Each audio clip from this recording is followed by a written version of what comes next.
11 सालों से लगातार जान के खतरे पे जी रहा है जुल्फ़कार अहमद। आपको बताते चले, उत्तर प्रदेश के कौशाम्बी जनपद अंतर्गत ग्राम सभा परास का रहने वाला है जुल्फ़कार अहमद। 11 साल पहले जानलेवा हमला हुआ था उसके ऊपर। उसके बाद लगातार कई जानलेवे हमले प्रार्थी के ऊपर हुए। उसने लिखित शिकायत एसपी कौशाम्बी थाना सैनिक को दिया, लेकिन अभी तक कोई कार्रवाई नहीं हुई। ये बड़ा दुर्भाग्यपूर्ण समय होता है कि गरीब प्रार्थी के ऊपर कभी भी ऐसे जानलेवा हमले होते हैं, लेकिन कोई कार्रवाई नहीं होती है पुलिस प्रशासन के द्वारा। आपके ऊपर जानलेवा हमला हुआ था, आपने अभी फिलहाल में एप्लीकेशन दिया हुआ है सीओ सिराथू को। इसके पहले IGRS भी किया हुआ है, तो क्या पूरा मामला है? पूरा मामला ये है कि हमारे ऊपर 2011 में 16-17 जनवरी की रात लगभग 2 बजे जी अब्दुल वहाब उस्मानी, वहाबुद्दीन उस्मानी भी कहते हैं, ये हमारे घर की छत पे चढ़कर अपनी लाइसेंसी राइफल से फायर किए थे जान से मारने की नियत से, जिसमें परिवार हमारा न्यायालय में दर्ज है। ये जमानत करा चुके हैं। उसमें NBW हुआ था सर, और ये सऊदी अरब में रहते हैं, आए हैं तो यहाँ न्यायालय ने इनको जेल भेज दिया। अच्छा। अब उसके बाद फिर हमारे 2011 में 20 दिसंबर 2011 में इलाहाबाद के गद्दी ले आके हमारे गांव में ही हम पर हमला किया, जिसमें अपराध संख्या 504 दर्ज है। अच्छा। वो भी न्यायालय में दर्ज है। अब जेल से आने के बाद ये भौकलाने हुए हैं, जान से मारने की धमकी दे रहे हैं। कह रहे हैं 12 साल में जो हमारा 10 लाख खर्चे हुआ पैसा जब तक वसूल नहीं कर लेंगे जान से नहीं छोड़ेंगे।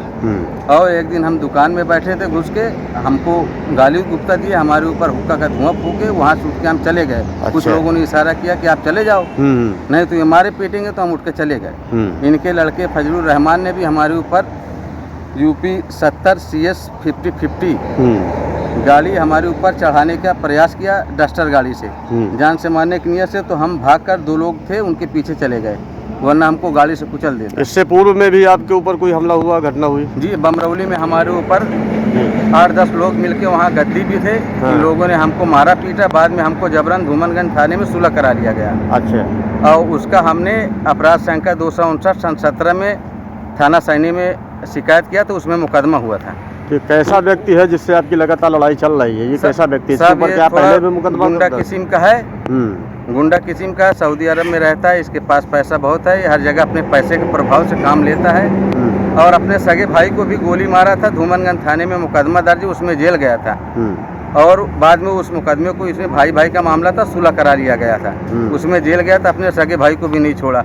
अब हमको भी कह रहे हैं कि हम तुमको जान से मार देंगे सुलह नहीं होगे तो। साहब, हमारा जो मुकदमा न्यायालय में चल रहा है वो न्यायालय में चलता रहे, हम यही चाहते हैं। और हमको किसी तरीके के हमारे साथ बदतमीजी न करे। IGRS हमने कराया, CO साहब सिराथू जांच कर रहे हैं। आज भी हम पेश होके हैं। हमारा बयान 27/12 में, हम पिछले महीने 27 जनवरी को हम अपना बयान दे चुके हैं।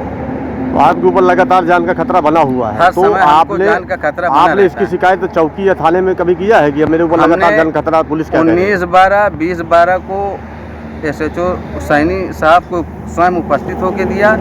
उसके बाद हमने कप्तान साहब को दिया 23/12 में। फिर हमने IGRS कराया। इस बीच में हम कप्तान साहब के यहाँ दोबारा नहीं जा सके, हमारे पिताजी की तबीयत बहुत ख़राब थी, एक्सपायर हो गए हैं जी। हमने IGRS कराया, उसमें IGRS कराया, CO सिराथू साहब जांच कर रहे हैं। उसमें आज हम CO साहब को अपना बयान दे के आए हैं, और 27/12 में भी बयान दे चुके हैं। अब उसमें जो हो CO सिराथू साहब के ऊपर है। क्या नाम है आपका? जुल्फ़कार अहमद। कहाँ के रहने वाले हैं? परास थाना सैनी, जनपद कौशाम्बी।